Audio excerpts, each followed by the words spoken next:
El eje temático del primer grupo de videos es concreto reforzado. En este tema tenemos un total de 4 videos. Los 2 primeros presentan una breve reseña histórica que muestra acontecimientos importantes en el desarrollo del concreto reforzado como material de construcción. El tercero explica los componentes principales del concreto reforzado y brinda una clasificación general por tipos. Y el cuarto describe las características físicas más importantes de este material que como arquitectos tenemos que tener presentes al momento de diseñar. Empecemos la reseña con la parte 1. El punto de partida para esta reseña histórica es el mortero de piedra caliza. Se cree que en algún momento durante la civilización mesopotámica, el hombre se dio cuenta que la mezcla de suelos calizos con agua generaba una pasta con propiedades aglutinantes. Se especula que la cultura egipcia del 2500 a.C. fue la primera en usar calizas y yesos mezclados con agua como mortero en la construcción de pirámides. En este dibujo se puede ver el proceso de mezcla y transporte del mortero, que luego se utilizaba como pega entre piedra y piedra. Aquí podemos ver el espesor de esta mezcla.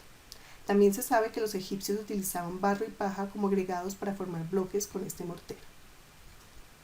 La técnica del mortero de pega también se utilizó en la antigua Grecia del 500 a.C., donde se mezclaban compuestos de caliza calcinada con agua y arena, a los que se les añadían piedras trituradas, pedazos cerámicos de vajillas rotas, por ejemplo, y tolvas volcánicas extraídas de la isla de Santorini.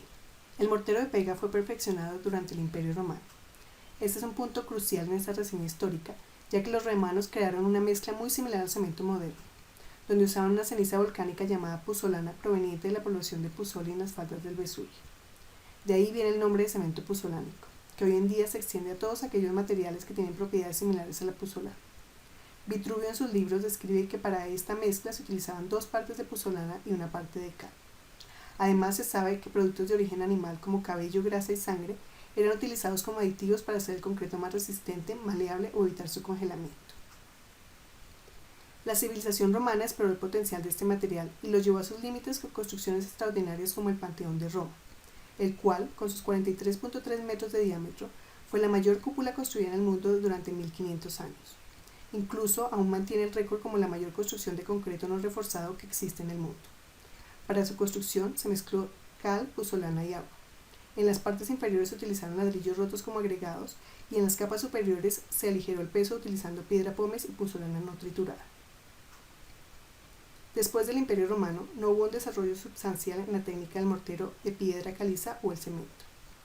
Hasta 1725, cuando en el otro lado del mundo, en Rusia, se construyó la Torre de Neviansk.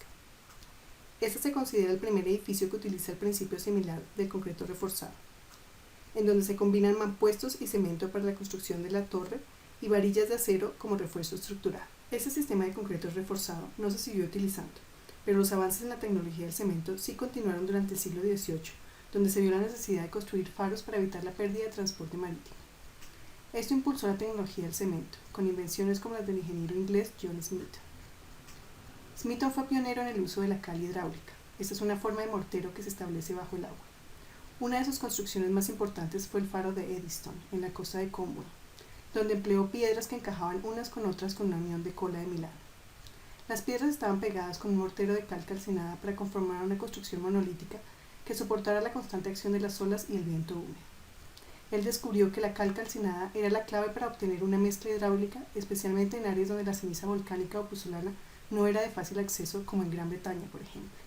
Durante la segunda mitad del siglo XVIII, la mezcla de cemento hidráulico se fue perfeccionando, con patentes como la de James Parker, un productor de cemento inglés que exploró mezclas con diferentes proporciones y aditivos. Esta evolución dio paso para que en 1824 Joseph Aspin patentara una mezcla que llamó cemento Portland y que dio origen al tipo de cemento que se utiliza en la actualidad alrededor del mundo. La mezcla de Aspin tenía un color gris verdoso oscuro parecido a una piedra originaria de la isla de Portland, en el sur de Inglaterra, y de ahí proviene su nombre. Aspin no tuvo éxito al vender su producto y luego se volvió popular por su uso en construcciones importantes de la época, como por ejemplo en el túnel del Támesis y en la construcción del alcantarillado de Londres. Kingdom Brunel fue uno de los primeros en utilizar la ingeniería del cemento Portland en 1828 para llenar una brecha en el túnel del Támesis, el cual duró mucho tiempo en construcción. En esta época la utilización de este material se hacía más que todo de manera empírica y a prueba y error, hasta que en 1836 empezaron a realizar en Alemania las primeras pruebas sistemáticas de tensión y compresión al concreto. Esta ilustración no es de la época, pero nos da una idea del tipo de pruebas que se realizaban para determinar con mayor precisión las propiedades de este material. Concluimos aquí la primera parte con una pregunta, para recordar quién fue el primero en patentar el cemento Portland. La respuesta la daremos en el video de la segunda parte. Concreto reforzado, reseña histórica, parte 2. La respuesta correcta a la pregunta que hicimos en el video de la primera parte es C. Joseph Aspin fue el primero en presentar la patente de cemento Portland. Después, su hijo William Aspin inició la producción de cemento Portland en 1843 en una fábrica en Rotherhithe, cerca de Londres. Este cemento resultó ser muy superior al cemento romano, debido a la mayor temperatura de calcinación que producía una sinterización parcial de la mezcla cruda. La aplicación más significativa de este tipo de cemento, después del túnel del Támesis, fue en el Parlamento de Londres. Sin embargo, el cemento de Aspin no se producía a una temperatura suficientemente alta como para alcanzar una alta resistencia después del fraguado, por lo que a través del tiempo la mezcla original se fue variando y perfeccionando. En 1845, Isaac Johnson propuso una mezcla que se parece mucho más al cemento Portland moderno. Esta se genera por la cocción de cal y arcilla a temperaturas mucho más elevadas, entre 1400 y 1500 grados centígrados, que forman el clinker, un material más reactivo, el cual tiene un endurecimiento más lento y alcanza resistencias mucho más elevadas. Hasta aquí estamos hablando principalmente de la tecnología del cemento. Pero en 1848, un pequeño experimento del francés Jean-Louis Lambot cambió el rumbo de la historia. Él planteó la posibilidad de embeber barras de hierro y mallas de alambre en el concreto para construir una pequeña barca. Esto dio pie para pensar en un tipo de compuesto donde el concreto y el acero trabajaban de manera conjunta. La barca de Lambot, que fue mostrada en la Exposición Universal de París del año 1855, fue el primer objeto hecho con un sistema estructural de concreto reforzado como lo conocemos actualmente. Varios sistemas de concreto reforzado fueron desarrollados alrededor del mundo en la segunda mitad del siglo XIX para la construcción de pequeños objetos. Pero la introducción del concreto reforzado como sistema estructural en edificios se suele atribuir al constructor inglés William Wilkinson, quien solicitó en 1854 la patente de un sistema que incluía armaduras de hierro para la mejora de la construcción de viviendas, almacenes y otros edificios resistentes al fuego. Aquí podemos ver en esta imagen que en este sistema ya se tenían indicios de dónde se debería poner el acero de refuerzo en elementos constructivos como vigas y placas. Posteriormente, el francés Joseph Monnier patentó varios métodos entre las décadas de 1860 y 1890 para la construcción de diferentes elementos. En esta patente, que Monnier presentó en España en 1884, se pueden ver propuestas de elementos macizos como arcos y vigas reforzados con varillas y de elementos huecos como tuberías reforzados con mallas. Entre 1850 y 1880, François Cogniet, un constructor francés, también hizo experimentos importantes con la técnica que él denominó béton armé. Cogniet fue el primer constructor en popularizar esta técnica para construcciones de vivienda. Este es un ejemplo de una casa de los suburbios de París. Vale la pena recordar en este punto que la tecnología del acero también estaba evolucionando en paralelo muy rápidamente. Por ejemplo, en 1855 se patenta el proceso de Bessemer, denominado así por su creador Henry Bessemer. Este fue el primer proceso industrial de bajo costo para la producción masiva de acero de fundición en bruto. La clave de este proceso es la eliminación de impurezas de hierro por medio de la oxidación con aire inyectado durante su producción. Ya que las varillas de acero se podían conseguir más fácilmente, los sistemas de concreto reforzado comenzaron a proliferar. El francés François Genevic fue el primero en idear un sistema convincente que combinaba concreto y acero. Genevic presentó una patente con este sistema en 1892. En esta se puede ver la amplia utilización de varillas de acero para generar una construcción monolítica que fusiona columnas con vigas y placas. Este sistema se utilizó posteriormente en la construcción de una fábrica de hilados en Lille en 1895. Hacemos una pausa para recordar cuál es la diferencia entre cemento y concreto reforzado. La respuesta correcta es C. El concreto reforzado contiene varillas y o mallas de acero. Estas le dan al compuesto una mayor resistencia a esfuerzos de tensión y flexión, por lo que en el siglo XIX nuevas construcciones alrededor del mundo fueron posibles. A finales de 1800, el concreto reforzado fue introducido en Norteamérica y utilizado en construcciones de puentes y pequeñas edificaciones. A medida que el concreto reforzado se fue popularizando, el cemento se fue refinando como material. El químico francés Louis-Joseph Vicat concluyó a principios del siglo XVIII que la sílice y la lúmina, que procedían de la arcilla, le daban las propiedades hidráulicas a la mezcla, confirmando así la idea de Smithson en Inglaterra.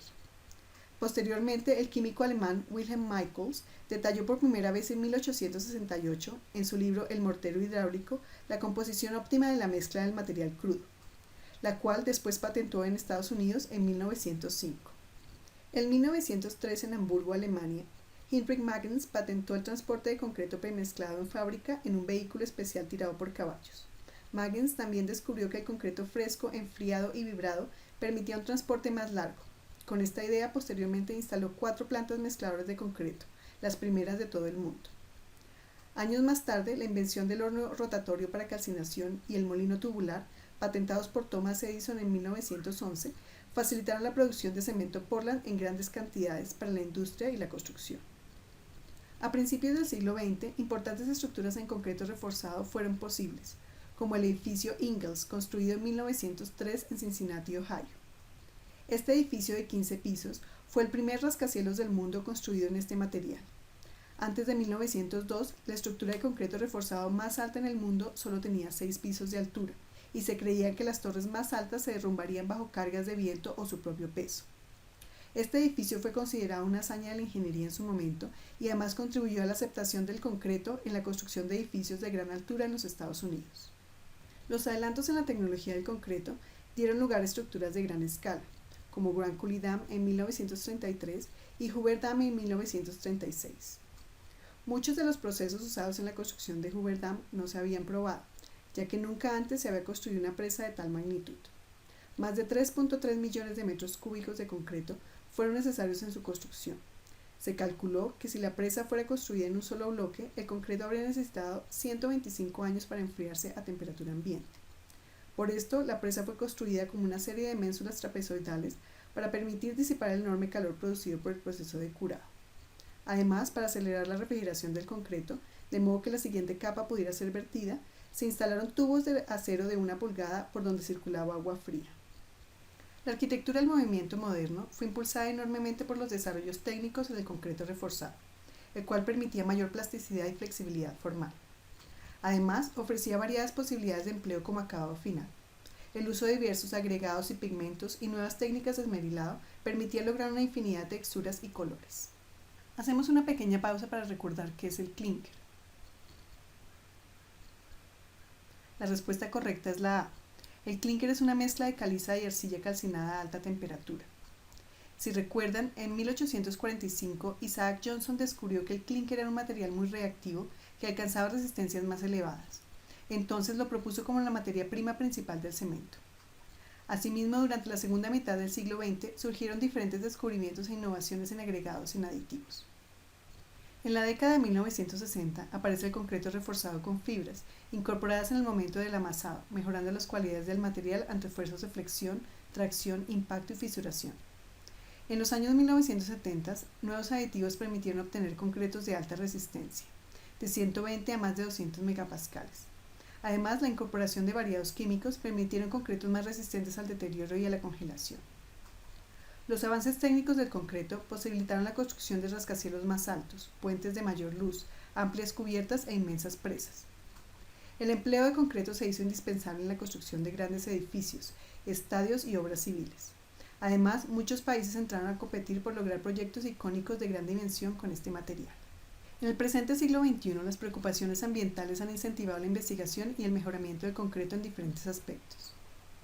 Por ejemplo, en la reducción y el control de las emisiones y la mejora de la eficiencia energética en el proceso productivo, en la optimización logística del producto y las materias primas, en la minimización del uso de recursos naturales, como la gestión sostenible de las canteras y el uso de materiales reciclados, y en la aplicación de nanotecnología para crear concretos con nuevas propiedades. Con esto damos por terminada esta reseña histórica, que nos muestra cómo la evolución del mortero de piedra caliza, a través de la creación del cemento y posteriormente la invención del concreto reforzado, ha permitido una evolución constante tanto formal como técnica en diferentes ámbitos de la arquitectura. Este es un proceso que sigue en curso, con nuevos retos hacia el futuro, para hacer de este un mejor material que permita procesos y construcciones más amables con el medio ambiente y contribuya con el desarrollo sostenible.